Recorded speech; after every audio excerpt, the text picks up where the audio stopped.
Look, it ain't deer season anymore, but it's fire season, and everybody we know this time of year, it's Everybody's got a torch. You know, it's funny. We'll go ahead and kick off. We got Mitt in the house with us again. We've quoted him so much and referenced him so much, and we finally got him back in the house. I had to come back to set the record straight. Y'all misquoted me so many times. That's what it took to get you back in here. The bell curve maniac. We got him. We got him. We got him in here. We got him, and so I'm excited to get him back in because what I want to talk about is right in his wheelhouse. You know, everybody's burning. It's that time of year now. Disturbance. And everybody's burning, and you taught me a lot about fire, the timing of fire. You know, all fire is not the same. You get different results, different time, different intensity, and just a lot of different layers to disturbance. And I can't wait. I want to get you in here and talk about it. Yeah, I appreciate. Well, first, let's kick it off by I want to acknowledge this new studio. You like this? We got video. I'm a little bit. We pretty sharp. Yeah, I'm got these Britney Spears headphones. Overwhelmed, yeah. With I the did it video, again. Back in the day. So if y'all are watching us, you may never seen Mitt. Right. No. Yeah. This is the face behind the voice. Yeah. So I remember back before, before video. If one of us said something dumb, we'd be pointing and laughing. And you can still do that. Hey, I do the old. Let's don't talk about that one. Right. We can't do all that now that's good. with this video on us. We got to. Brent got us right. A little latitude. We still got the editing. Brent got us right, man. Yeah. Mitt, it's February here where we're at, and I guess you getting the calls, ready to burn, looking for days. I mean, you were talking about days today. What a good fire days. We had a couple cloudy days last couple of days, but what are you forecasting on as far as fire in general? Yeah. People are scared of it. We know that. People are scared because it's, everybody set that sage field on fire with that bottle rocket and like to burn everybody in the neighborhood. They remember that. That's right. No, that's right. I mean, it's a fear. The small guy that's doing. Let's talk about the fire and the hazards and then why we're doing it. Yeah. So, you're right. My phone is ringing off the hook. Everybody wants to be in that window between deer season and turkey season. Right. and that's the reality of that is there's just not enough a days. handful of good burn days during that window. And so you really need to be thinking about broadening that out for more reasons than one.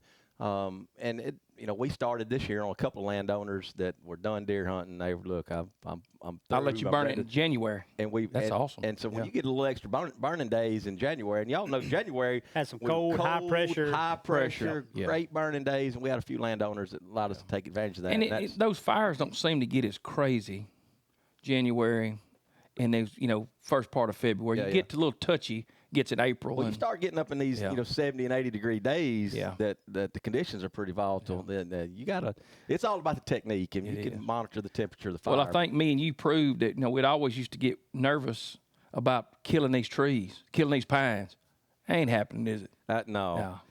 We've been trying to kill some, and we can't kill them for nothing. That's the funny thing about any of that stuff, especially those volunteer pines you're trying to kill. Yeah. If you were trying to kill them, you couldn't, and if you didn't want to kill them, you kill every one of them. That's generally the way it works out for me. To back up and get Brent talking about disturbance, you got two types of fires. I guess we do this time of year.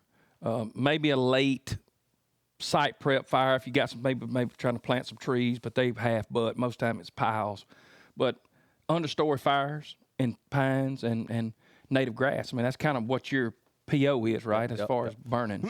So, one thing that we've been thinking about, and that's, a lot of the fire that's going out on landscape right now is because my neighbor's doing it or the social media. Yes, and I would challenge you to really understand, why we're even doing it. When we say disturbance, fire is one method of disturbance. It sounds good. Yeah, why are we doing that? What are we gaining by the fire?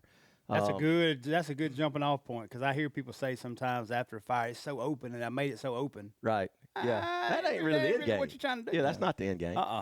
And so when somebody says disturbance, and then disking is a disturbance, fire is a disturbance. So and to get extra elementary here, disturbance is that act that stops that process like that natural process. Everything's trying to get back to forest. That's right. Kind of resetting it. Disturbance is that interference or that literally The disturbance setting back. to stop that and set it And you back. could do it with chemical too, right? You could. Yeah, spray you with could. chemical. There's a lot of ways to do that. Yeah. I just don't want to assume some of these terms get thrown out there, so I want to start off with somebody I want to make clear as we go. That's what disturbance. You hear disturbance a lot, doctor disturbance. You're right. Social media characters, but that's what that disturbance is. It's Yep.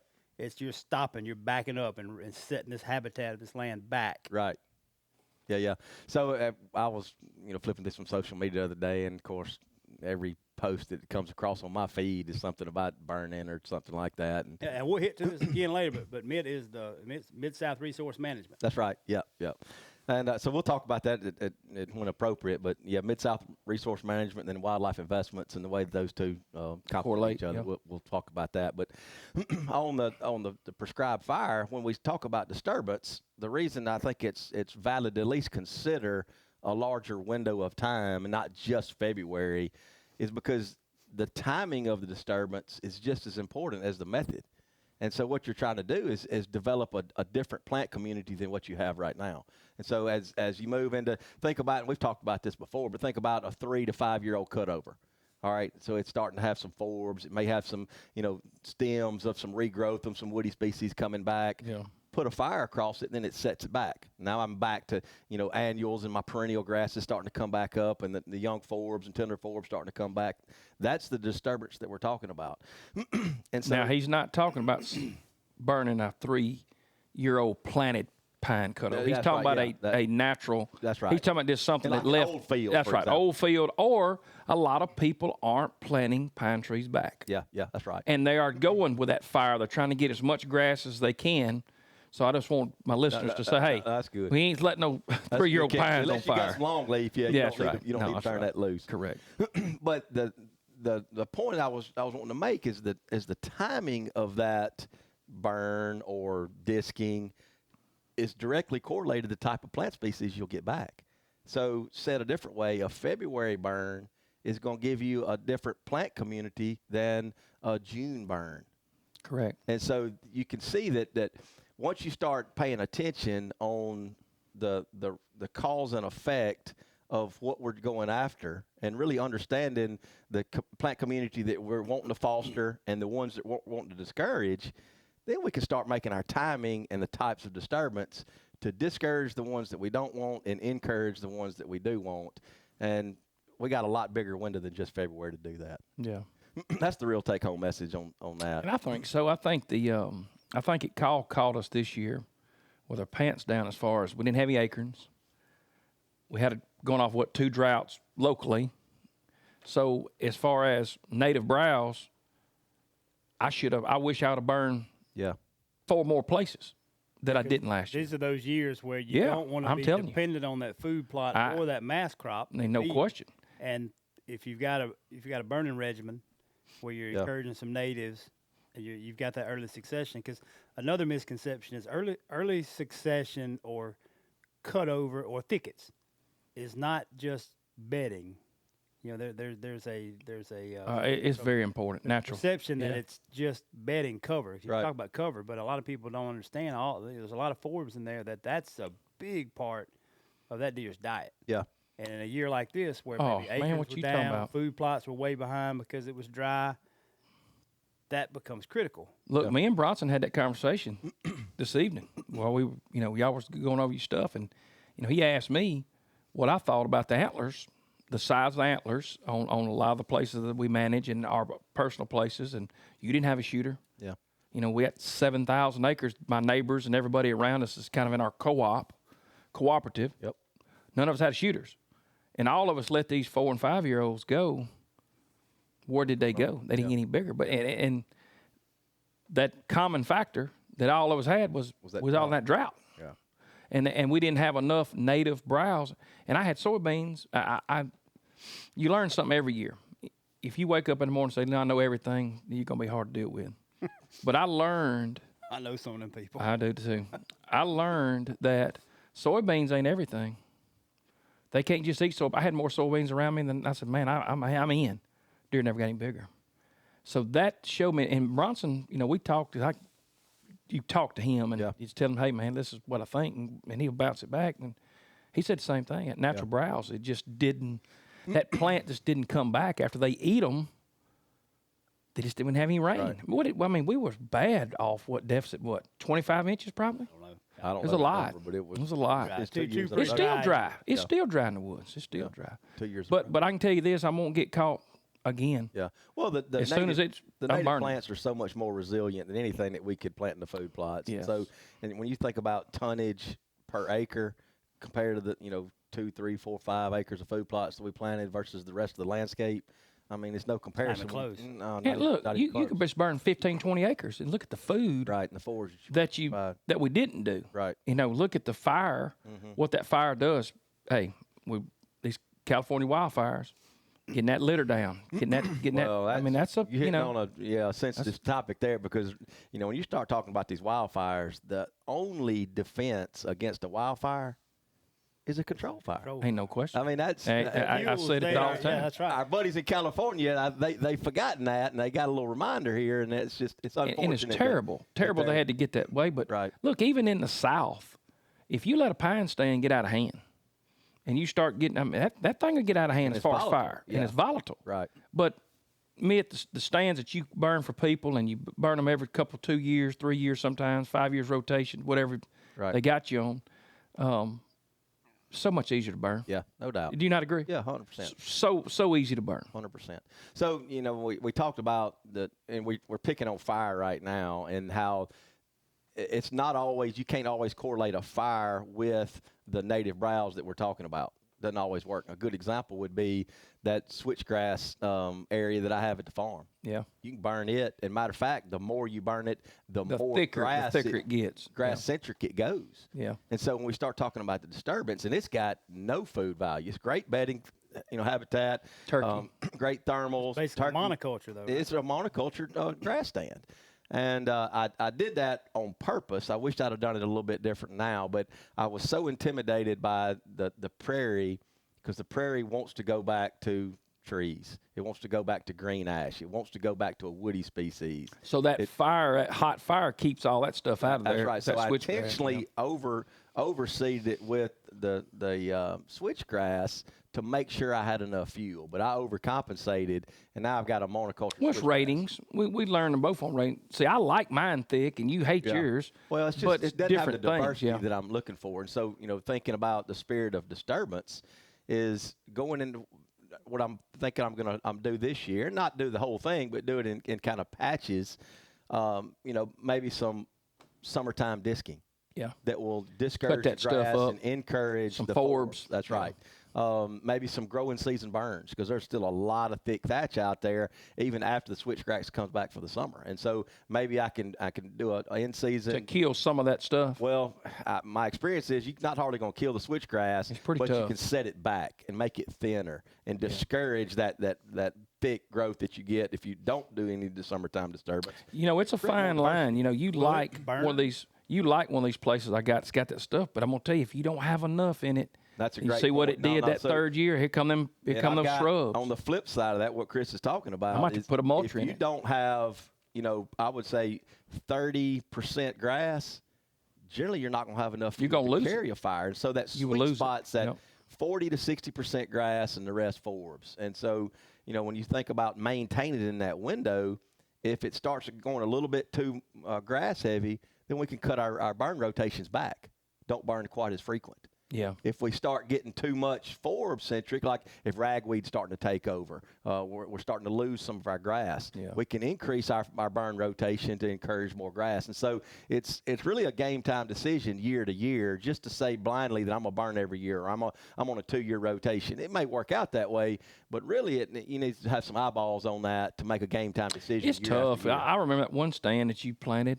Partridge Pea took it over. Oh my goodness. I mean, it took it over, Partridge We learned Pea's some hard great. lessons Yeah, there. Yeah. But then about- you backed off of it, and you had to start Yeah. having some more grass. Yeah. Come in to offset to get over that Partridge Pea. Yeah, and choke it out. Those situations where Yeah. partridge fruit took those stands, it came up so prolific, so quick, it choked the grass out, and you literally could not get a fire to go across. Had it. all that moisture in the And then the stems, worst yeah. nightmare happened. Then green ash started coming in, and Yeah. you had no fire. And so I've been on both sides So of those extremes. then, then you're left. Then you got to come back with herbicide and almost That's right. start over. Yeah, and make that grass come promote if you got enough left. After that happened several years in a row when we were planting all that native warm season grass, the mix that we were given then had pea in it, 2 to 4 pounds of partridge pea. Well, we learned real quick that that's way too much.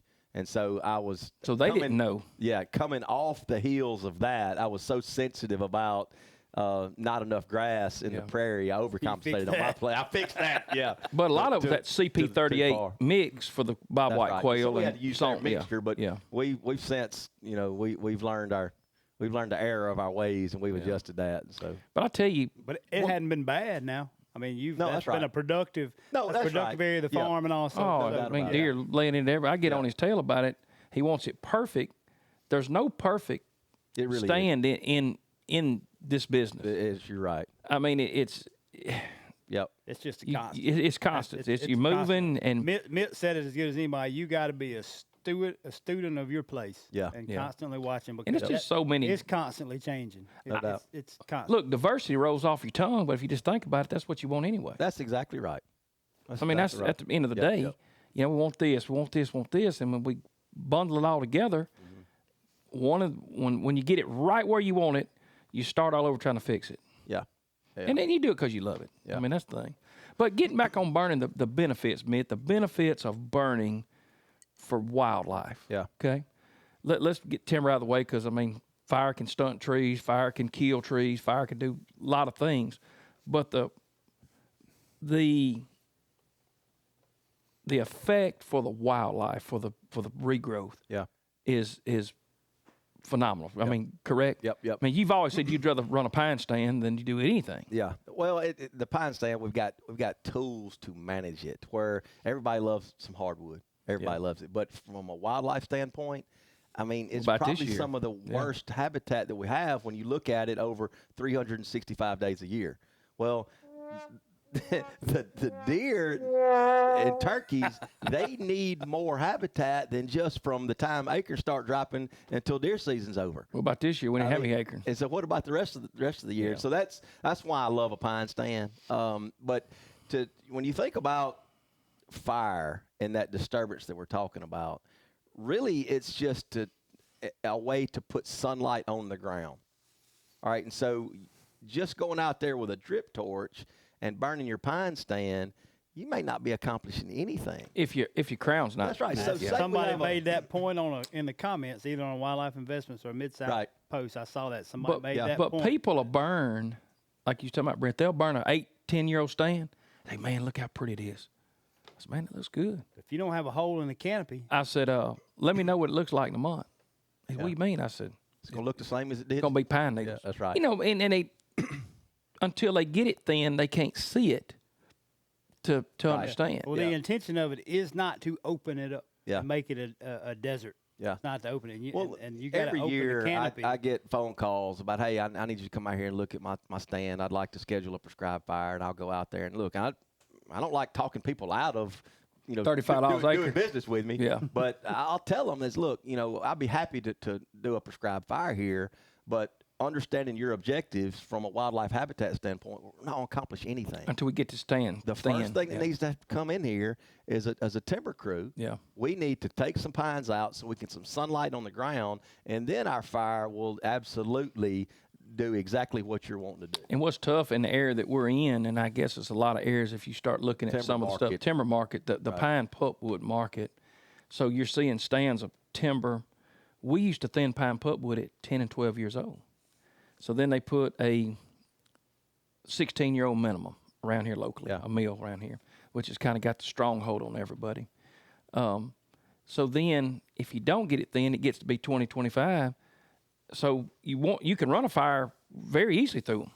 Don't hurt them at all. But like I said, you ain't getting anything out of it because it's still sitting there like this. Yeah. Canopies closed. You get sunlight to the ground. Mitch, you like those stands thinned. Have you noticed your fire, how it comes back when them thinned a little more? You like them 40, 30, 40, 50%. Yeah, and I feel like I owe an explanation for that because I get criticized. I nail him. He tells him. I mean, about how thin that When you the look basal at area, basal column. when you look at it, when you go in and see a true 40 basal area thin, it's thin now. It gives a timberman a heart attack. I can't stand it. He's just saying. Tell the listeners what the basal counts. So that's stems per or trees per certain. Well, it's going to be some measurement of board feet per acre. It is. Chris can talk about it more. I deal with a prism a lot. Yeah. I mean, So. And so and a lot of the people that we consult on now, we give them a pre-evaluation interview sheet.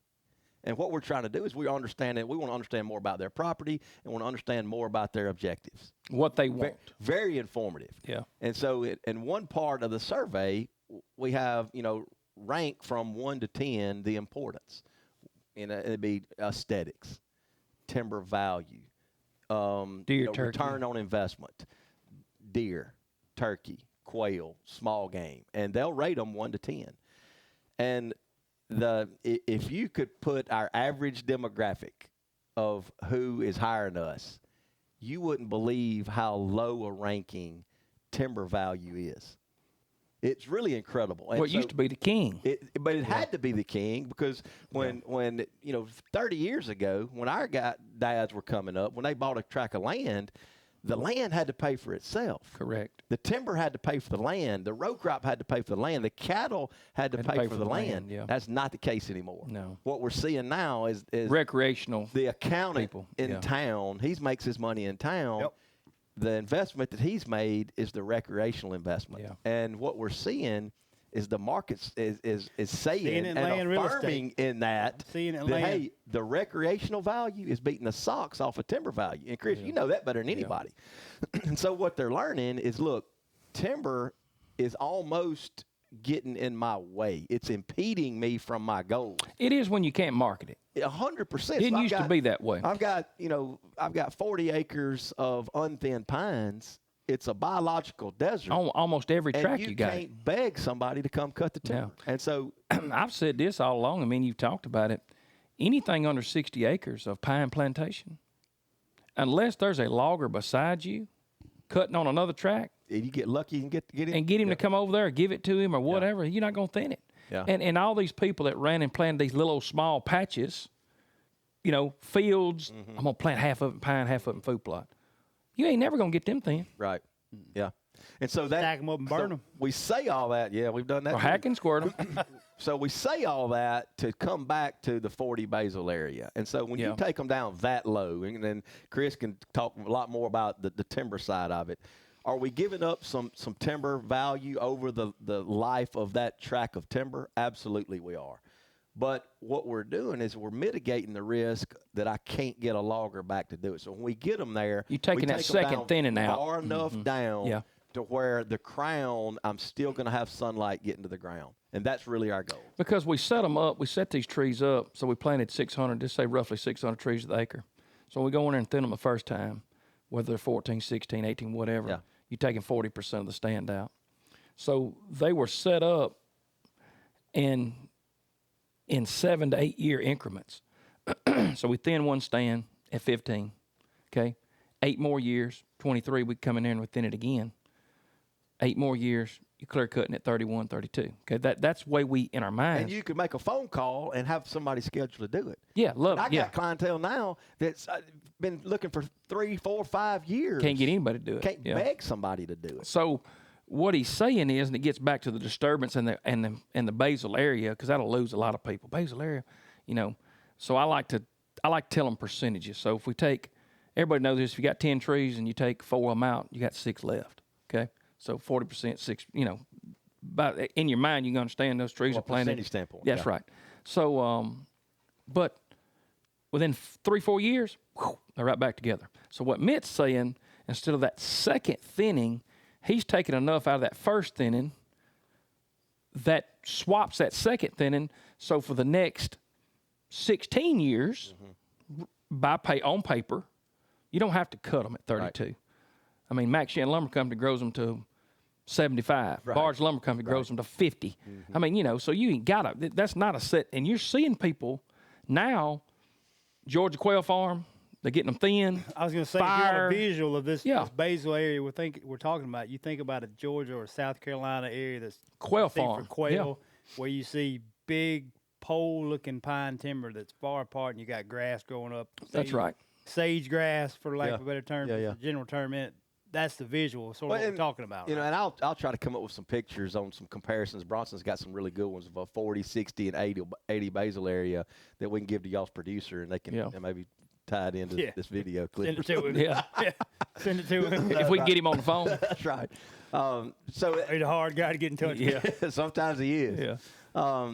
So that's really our thought on really taking that basal area down. That our landowners are saying, hey, timber and the maximizing the timber value is probably not my biggest concern. My habitat is, and if the easiest way to think about that is sunlight is what grows big deer. Sunlight is what produces more turkeys. These plants that they eat is just a transfer mechanism from sun into their body. That's really the best way to think about it. Sunlight is the energy source. You got to get it to the soil. And so the plant is just the transfer mechanism of the nutrients in the soil and the energy from the sun that transfers that into the deer's body. Right. That's the best way to think about it. So if you're walking around in the shade on your place, guess what? You ain't got good habitat. Yeah. You're losing an opportunity for deer. And the only thing about it's not good habitat on deer and forest standpoints, but turkeys. Yeah. They love them. They're going to roost in a hardwood strip. They're going to roost in SMZ. They're going to roost in a bottom. Yeah.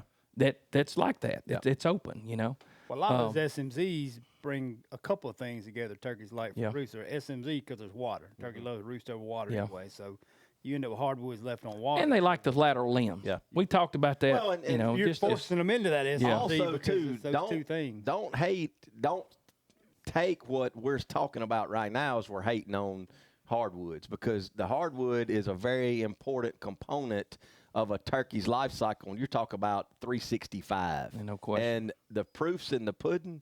So you have a neighbor that's got the hardwoods in the area, and you let him clear cut that, and then you see what happens to your turkey population. Correct. And I've got buddy after buddy after buddy that's happened to. Yeah. So it is very, very important. But also having, if I have 100 acres of property to manage and 100 acres is bottomland hardwood, you're going to be relying on your neighbor too. That's right. Because you don't have everything that That's he needs. right. Yeah. But now we're getting into some disturbance, hacking, squirting, and some making some holes. Those openings that sunlight. Create openings in the. I'm fixing to have a whole crew down here doing it, creating openings, which that crew will be me and to the Meat House Club, to the Meat House Club. But it's a pretty cool thing, that this hacking, squirting stuff. Yeah. And because you're making holes in a hardwood stand. Yep. Okay. Yep. You're taking undesirables out, and maybe even some desirables if they're in the middle of the hole. To you're forfeiting that tree for what it's going to promote. And that really is the crux of what we're doing. So what you said is absolutely true. So imagine marrying that thought pattern in creating that diversity, creating that early succession that we always talk about. That's a buzzword that's used a lot, but that's really what it is think about that window of time, that 3 to 5 year old cutover is really what we're trying to replicate. Yeah. So if you have that diversity around, and then also be purposeful in the way that you put it, and you've done a great job down here, Chris, of associating that great bedding habitat, great nesting cover, great brood ring in close proximity to some great food plots. Yeah. And then you put that around in that same pattern around your track, then you can create an atmosphere that's easy. Look, I know several people that can grow a big deer, but there's very few people that can kill a big deer. Yeah. And so if you are purposeful about setting up your track in the way that you hunt it, the way that you ingress and egress, and all these places that we're talking about, manipulating the timber, do it in a very purposeful pattern, it really makes a track. So what we're talking about in the hardwood is killing holes, okay? And I like to explain like Swiss cheese, holes, So you're creating these holes in these hardwoods, and you go in, you got to look. You got to walk the stand. Checkerboard. But what you're doing, you could run a little fire to get it promoted. Then you're promoting, river cane, all kind of different things that's going to come back. Now, river cane ain't the best forage, but it's good for cover. Bedding. Yep. And What I'm trying to do, and you too, because me and you want to beat your head against the wall. You let these 4 years go, and they keep walking. You don't never see them again. What am I not having down here that's making them want to leave? Which I know a hot dough, and it's like somebody in a Corvette. You can run that hair back and go, but it's keeping that deer or those turkeys on your place is very important. Yeah. Because I'm telling you, most of them take that ride to the meat house, and you think they just, they'll be back. Once they'll they're be back back. of that truck, they don't. Yeah, they're gone. And that, I've talked to Bronson a lot about that, and it's very unique because he's done, several extensive studies with GPS collars and really understanding it from an individual buck standpoint and understanding that every one of them are different. Man, they have different personalities. Yeah. I mean, when you were in college, Chris, you had folks that be at a beer joint every night, and then you got some that rather sit on the couch and watch TV. Well, deer's no different. You always had that red-headed buddy. He's finna hit somebody. Yeah, he's finna go somewhere on Thursday night. Eat potted meat and hit somebody. Yeah, right. about the same. Just mean. Yeah. And deer are no different. You got the ones that have, big home ranges, and you got some with very small home ranges. And so all that we can do as land managers. It's funny, we're trying to manage different people. Right, that's right. Different personalities. I mean, really, that's what personalities and people. We're trying to manage different people in deer. Yeah. And some of them ain't never going to stay. So what I think as land managers, what we can do is build an environment on our property where they spend more time on my property than they would have if I wouldn't have done it. That's true. I mean, that's really what we're trying to do. Well, you're trying to safe haven them. You're trying to give them that safe haven that they don't get killed. Okay, and you're not trying to take it away from my neighbor, but if you know that if he gets across this railroad track, somebody's finna put that 30-06 on him with that ballistic tip. Or a hollow point 30-30. Oddly specific, yeah. isn't it? Yeah, you're kind of sensitive to that right there. Yeah. Almost like that happened last week. Hey, you hear them shots, and it's almost like a church choir. Boom, boom. And then you're like, God, here we go. But it's saving them and growing them. It's different. I used to kill a lot of them. I grow more than I kill. And you get a bond with them. If you say you don't, you're lying to yourself. You get a bond with them. And you like them to get as big as they can. That's why we're doing all this disturbance and fire and everything else. If we didn't, we'd just go home. There's a fella right now watching this podcast, flipping through that plat book, seeing if he can find some land next to Chris right now. buy that 40 acres. It ain't the first podcast he's listened to and thought that. He may get on it, but I don't know. You do it because you enjoy it, but I mean, they sliding around on X right now. That's right, yeah. They on Land Glide right now looking for some land available. But I learned this year that I did not have enough natural food for those deer. Yeah. Bar none. Yeah. As well as I manage these places. These years that is critical. These years it's really much, and I've been studying these things for 30 years. Been managing them for 30 years. From my hands on that tiller to running that John Deere tractor out there, it's a lot different, but I remember that tiller. Come a long way since that throwing grows. Talk about studying them. Talking about river cane earlier. And one of the cool things we've been able to do, and I help Mitt along the way some with Mid-South and enjoy watching them and help them when I can, wildlife investment. But one cool thing that y'all are doing now is even inside of these early succession areas that you're burning, you're identifying that there's some preference even inside there. Yeah, that's been really interesting. Where if you look at it, you may just look across the thicket or like some plum thickets or things like that. Yeah, that'd be it all looks real similar. Mm-hmm. But because of some of these areas may be wet, there may be some reasons the fire may not. There's diversity even inside those, and then some of those areas are preferred, and we've been able to show that with the thermal drone. Yeah, the thermal drone. That's really cool. That was cool today. Now you could see some stuff. Them laying against those trees that you wouldn't think they would, but it was a patch. In them ash. Well, even you had a patch in a patch of thicket of early of good thicket, there'll be grasses, but then there'll be one cedar tree spot of switchgrass. Yeah. And every spot of switchgrass you get looking, there's deer bedded in it. Mm-hmm. Yeah. And I don't know if it's dry. For whatever reason, you had that calico that when you burned. Yeah. The thermal drone. That's going to be a game changer. That really is going to be a game changer. I'm telling you, and so much more than just doing. And I know you can't turn on Facebook or Instagram where you're not Somebody's seeing running about a a drone. yeah. But I really think that the depth of that, we're still discovering the usefulness of that tool much more than just a simple survey.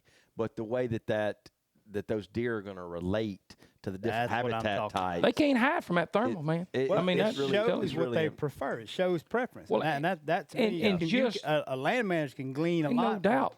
The time of year, Brent, when you run that drone over and you saw those deer and then you pressed on it and got right on top of them, I mean, they're in their natural state. Yeah. I mean, they're licking and laying, Yep. but you could see them, little pods of them. Yeah. And then you'd see a buck by itself.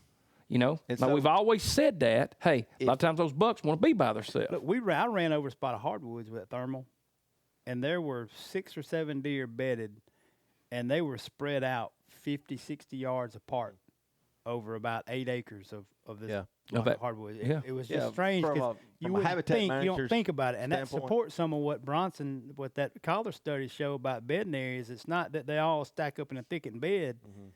There's some randomness. Right.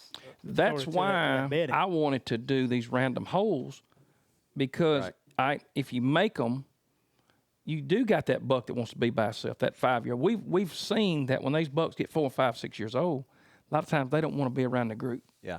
They're edgy. So you give them these little individual thickets that are, like you said, Brent, 1 or 2 deer lay in them and have some space in them. You got to give them space. Yeah. Okay. I think that thing, that's part of that burn-in regime. That's, in pine stand, a row that they skid. Yeah. The blackberries get really big in those rows. The fire run through it. Blackberries still there. Well, and that's the thing. When we say thicket, that's a very broad statement. And that's the one that we've had to use because we didn't have a way to quantify that in the way that the deer relate. We didn't make a difference. We just call it a thicket. Yeah. Well, now with this technology, we have the ability to define what those thickets are and understand that in these months or this time of year or this weather pattern, what they prefer. They're using this specific type of landscape. They're not using this over here. At a different time of year, that may switch. And so then we can start really honing down on what kind to get. The disturbance is let the deer speak for themselves, that they're telling you that I want this type of habitat in this type of year. So let's promote more of this. They're telling us that we don't like this over here, so we can discourage that. Or change it. So that or change it to another. You can see where we can start tweaking those habitat types to define exactly what the deer are telling you that they need in that particular time of year, or that weather pattern, or conditions, or temperatures, or whatever that is. So it's don't you really agree? Interesting. When we first started laying your place out and laying these thickets out here, we brought that D8 dozer in there with that KG blade, and we started just V-blading, timber, knocking it on the ground, burning it. Yep. And I mean, look what it did. It established the populations that are so big now. Y'all shot 30 trying to keep up with them, and it's just stage is over. Yeah. But it's that you didn't have it when you got there, just like I didn't have it when we got here. Yep. Okay. It's just like the Pilgrim's Landing. Yep. We didn't have it till we started doing it. Yeah. Then when we started doing it, we started learning. Right. Then we started learning, we started saying, okay, too much switchgrass, not good. Not enough switchgrass, bad. We're having to reset some of the stuff. So it's always evolving. No doubt. And so before, what we were doing before with Tar Baby, that big D8 we named. I saw it today. It looked good over there. You see it? We knew that, a 25-year-old green ash thicket was bad. It was bad. Anything that comes back after that was better. And so those were really easy decisions to make. And we did a bunch of acres like that with Tar Baby. Sure did. But now with this new technology, we can really start honing in on now these openings on preference. Exactly what they want. Is it a component of greenbrier or poison ivy or, blackberry or to the grass component? And to Brent's point, what he's referring to is we've got some areas that I didn't plant in switchgrass that do have some bushy blue stem and things like that coming back. It's predominantly ragweed. And everywhere, and it may only be big as this table, we have a clump of bushy blue stem. Inevitably, there'll be a deer laying in it that may have, 15 or 20 yards he's of ragweed around him. So he's in that thermal cover, but still have visibility out into that thin ragweed. And so it was really interesting. And we didn't just see that one time. We saw it multiple it was frequently times. enough. Yeah, you had take to pay something away attention. from that. That's Yep. right. It So wasn't you just fishing to set coincidence. fire to that area. Yep. And you finna burn that whole 90-acre block off. Yep. But the amazing part, what about those deer trails that was in it? Yeah. And that's one thing that That was amazing. So that's something we've been using We've been using drones for years, and those trails have always been visible. And I hate to just go back to drones, but while we're on it, you can see trails from the drone, and even after a fire, those trails really show up. Really after show you up. burn Yeah. them. Right. But when you add that thermal, and you see trails, and you see where they're bedding related to those trails, it ties it all together differently too. Kind of makes sense what they're thinking. Yeah. If It's another layer. It's another layer you get. Paying attention, there is unbelievable amount of information that you can get from that. It is crazy. Y'all gonna learn more stuff about running that drone and just say a November, a December, a January. I'm pretty interested in Pick it. up February. a lot about utilization. You dang right. Yeah. And it's gonna be, it's not gonna be the same in the prairie as it is in the pine stands, but I think you can learn all three of your habitat types that you have on your place, whatever they are, maybe 5 of them. I don't know. I just said 3, but when you learn those, then you can tie it all in. Right. You can help that guy just because he's in Lamar County, Alabama, Pickens County, Alabama. We have the same terrain on that east side of the river. I think it all ties in. Yep. It's going to be fun to use that, and this is getting off a little bit. It's all related, but to use that thermal, some of that hilly or more ridge property we're getting into in Alabama with some projects we're doing, those south facing, those different facing slopes, you get in that with the thermal and start doing work. That's going to be telling too. It's different, but it's still a lot of kind of pick stuff. up on preference, because it all goes back to preference of bedding and cover and food. It's going to be interesting on some of those projects over there because everything is so much the same. Right. You agree? Just age difference. How can 15, you create 25. between your How do you tract make and it? maybe the neighbor? Hey, how do you make it better than his? Right. Because it's all timber company, timber growth. They're 100% growing it for timber. Well, I tell you how convinced we are of that. I mean, we bought us a $15,000 drone. I mean, we're so excited about the ability to take it to that next level of understanding and learn. And our learning curve, I mean, is very steep right now. He wanted to do that, but you see him, he did it, then he stopped it. He's kind of like, he looked like one of the Dukes of Hazzard ramps. He's kind of like, kind of run that hand down. He stopped short because he didn't want to fall back. He didn't want to go back. His curve's going to keep right up. Just a learning curve. He kind of just, his old hand is kind of grimped but up on him. It's I can't get any another respect around here. It's a huge service. It's a huge value add to your client. Yeah, no doubt about it. No doubt about it. And the level of understanding, I mean, we can walk a track for days and days and not have the level of understanding That drone can go. Oh, my goodness. Look, it's crazy. With what? Oh, you went over what, 200 or 300 together, acres in 10 minutes? A lot. I mean, what y'all put together, pretty amazing. Wildlife Investments with the brain power, the brain trust you got there. It just makes sense for y'all to have that tool in your hand because a lot of people got a drone. A lot of people go out and buy a drone and can head count deer, but y'all have got the back end things to actually do something with the data. Yeah. Well, and that's what's exciting to me. I'll take this segue to kind of introduce what we're doing on Wildlife Investments. And so Wildlife Investments was a thought and an idea that Bronson and I have been brainstorming for probably 3 or 4 years now. And most every listener that we're going to have understands who Bronson is. But Bronson was the deer coordinator for the state of Mississippi. Probably one of the best deer biologists in the Southeast, if not the United States. I mean, strong. Well, we have developed a company called Wildlife Investments that we have got guys on the team that I'm telling you, when we're together, I'm the dumbest one in the room. So when you got names like Marcus Lashley, Will Goolsby, Mark McConnell, Bronson, Boggess. yeah, that's right. They're really, really smart guys in their specialty. When you're talking about turkey management, to quail management, to duck management, to deer management, whatever the landowner resource concern is, we have somebody that can speak directly to that. And so it's a dream team, if you will, of wildlife and habitat managers. It's really, really exciting. So, we've talked about Mid-South Resource Management on here before, and that's a company that I've got that I've had for a lot of years now.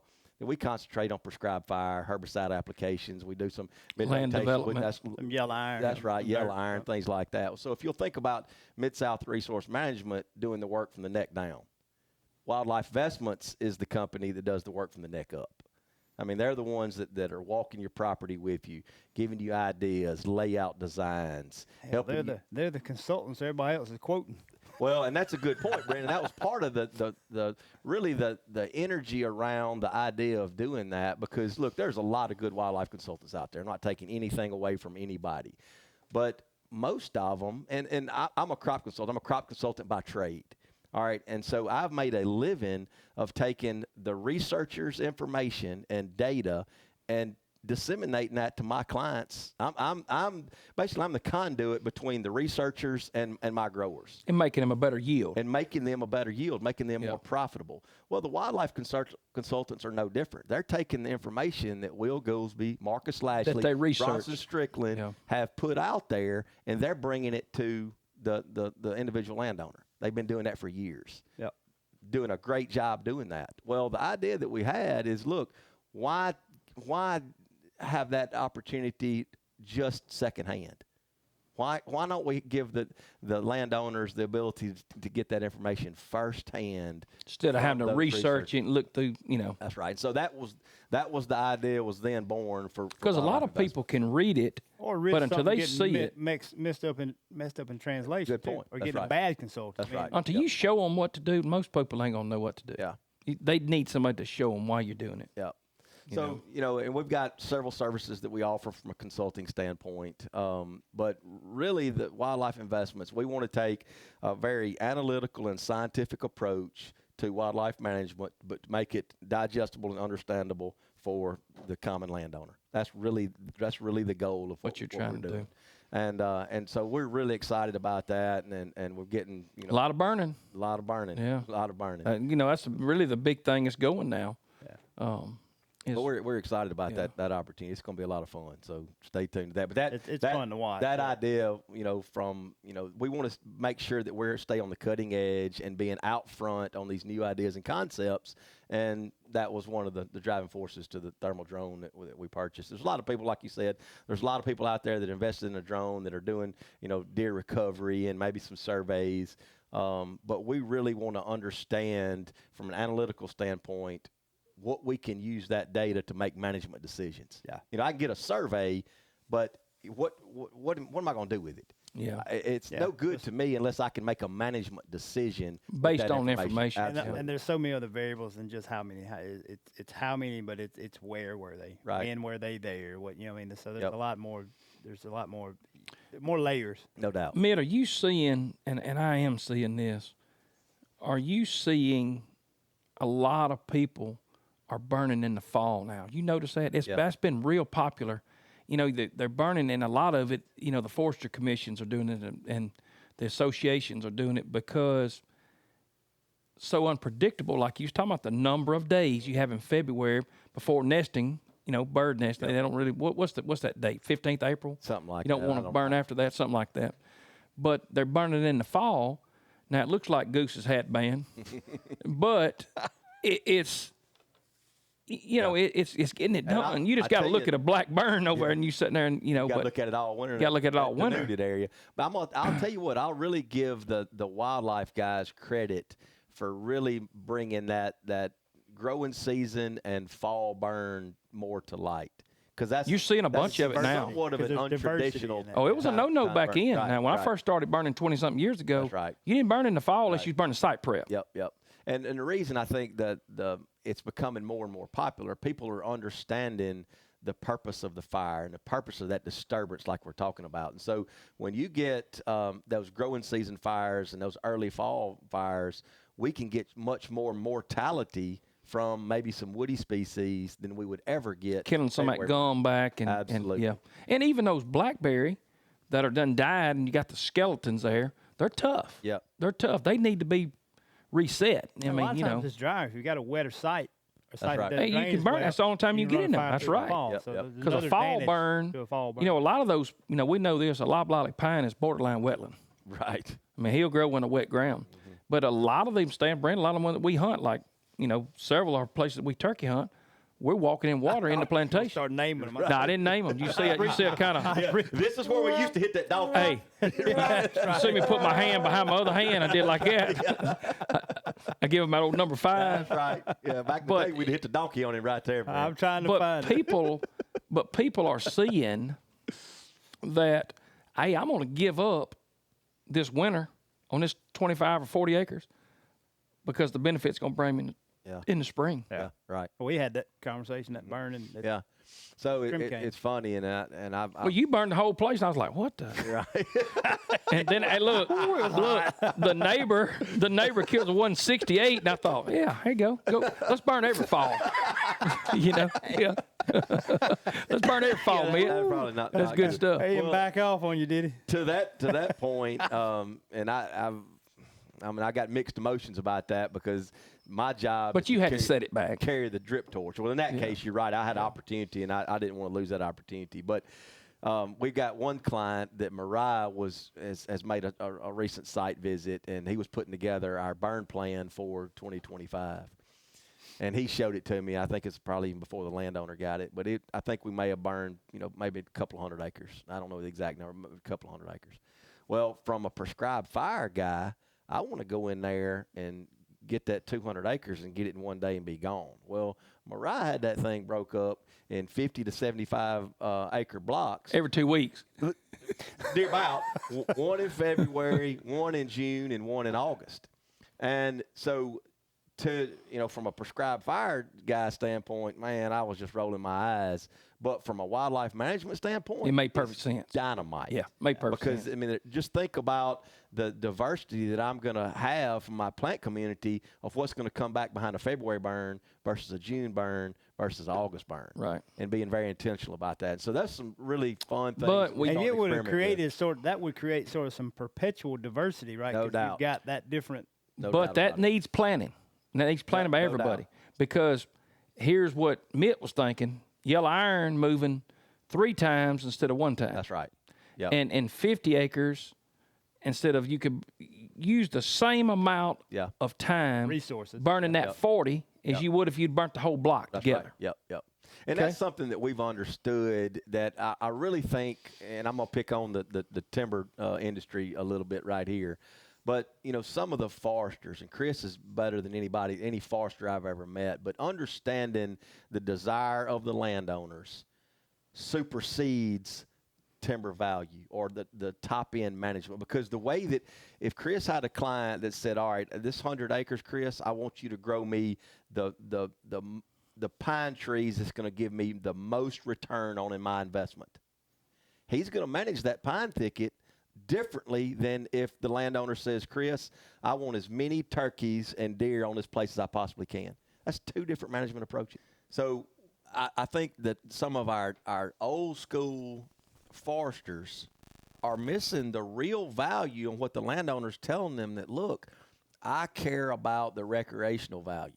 Not only is the landowner telling them that, but the market is saying the same thing. And Brent, you can speak to that for sure.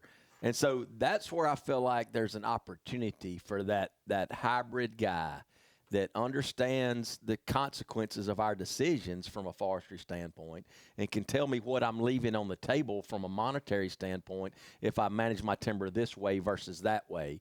And then on the flip side, what am I going to gain from a wildlife standpoint and a recreational value, and let the landowner make that decision. So it's a give and take. Yeah, you're 100% right that the value of these lands or the money that's buying these lands, the justification, the money into these lands are coming from town, from the job. Right. And so if you step back and look at that from the current landowner, if you're going to manage your property to maximize value, then you've got to be nimble enough to adjust to who that buyer is going to be. Right.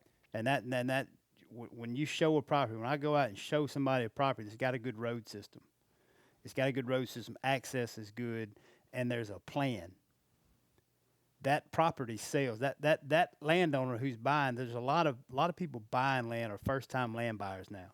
And I think that's unique because over the years it was some of the same old hats buying land, turning land over. You got a lot of, what I'm seeing in the market is more first-time land buyers. And when they can come onto this property, roads and drainage and a plan eliminates a lot of intimidation for that buyer. Well, turnkey property. It's easier sale. Even if it's not necessarily a turnkey, even if there's still work to do, that backbone of that established program is the part of valuable. The part of managing land goes to how much money that guy can afford to do it. Wildlife techniques cost more money than timber techniques. You know what a timber technique is? Let it grow. Yeah, right. Don't do anything. I mean, that's I mean, that's the point. Yeah. Right. And a lot of people, no matter how much money they do have, There's they have no that mindset. in a timber plan. They There's have no that disturbance. mindset. They have that mindset. Hey, I grew these plans. CRP paid me $75 an acre. I've grew them for 25 years. I got 5 more left in my contract. Yeah. Do I want to spend any of that money? Well, and it's just, but now what you are seeing, not in really first-time land buyers, but grandsons, grandchildren are taking over managing these areas, and granddaddy's letting them. They're the more wildlife oriented type guys, where granddaddy didn't give rat's tail about it. Because that's what determined the value when granddaddy had it. That was the value proposition. So he had a field, and they paid him $75 an acre. Best thing, pine tree's best thing in the world. And let me tell you about granddaddy's forester.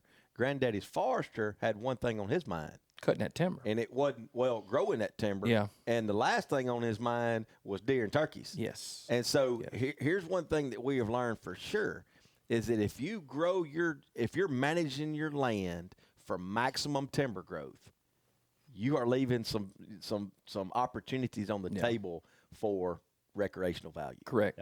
That's and so it's a give. And look, if you grow it for maximum timber growth, you're not putting food plots in. And look, there's you're some not markets, doing. You're putting logging roads. Yeah. And that's it. Yeah. That's what.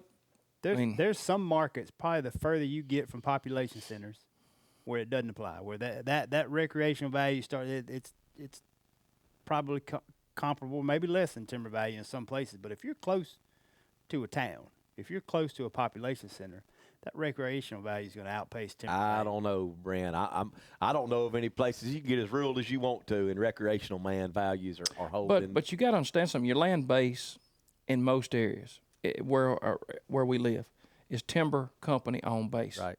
Okay. You got the outline, but you look at your clients. The ones that you run power to for years. Weyerhaeuser, Macshan, Barge, Sugarlock, all those guys. They own the majority of the land. Mm-hmm. They ain't doing wildlife stuff. Gulf States Westervelt is the only people I know now that are timber companies that are promoting wildlife practices on their land. We'll do the flip side of that. When was the last time that you got a phone call from a private landowner that said, "Hey, Chris, I want you to help me manage my pines to the maximum productivity"? You don't do it because the rate of return is so low. And so what's more important to them than growing those pines? Well, they're having it. Listen, they're thinking. They're thinking wildlife. Yeah, but there again, it goes to the money. They got them cell. You got to follow. Saw a turkey on that loading deck. Right. Yeah. You got to follow the money, and some people think it's foolish what we do. No doubt. I think it's foolish what I do a lot of times. Yeah. I mean, you have to eat some words on some of the stuff that we do on your track. I'm gonna mark time right there. I pump water January the 18th to shoot ducks one time. Yeah. Yeah. How about that aggravation? Yeah. We got to question a lot of our decisions there. I did it trying to manage it. Those ducks are using it right now. I hope they enjoy it. Let's change the subject. Let's talk Anyway, about something else besides these but ducks. it's just, we've kind of jumped around on, but it's kind of tied it back into the disturbance and the management, because disturbance, burning, spraying, strip disking, it's all management practices that we're choosing to do out of our pockets, or now there's some government stuff, and I want you to come back when you get your hands on some more of this CSP stuff so you can go over some of this with the landowners. I want that coming. That's going to be a good one. Yeah. That's some great, y'all have opened my eyes to some really cool stuff that I would have never done. Mm-hmm. And but that's more in that disturbance and that what Brent wanted to do, that burning and kind of promoting, habitat. Yeah, it's just as much focus as there is on burning, as much popularity. And I sound like a broken record sometimes because I'll come out just talking about the things you see on social media, and a lot of you can go all the way back to the reason we started doing this is there's a whole generation of hunters and landowners that are learning how to do this, and they're heavily influenced by social media.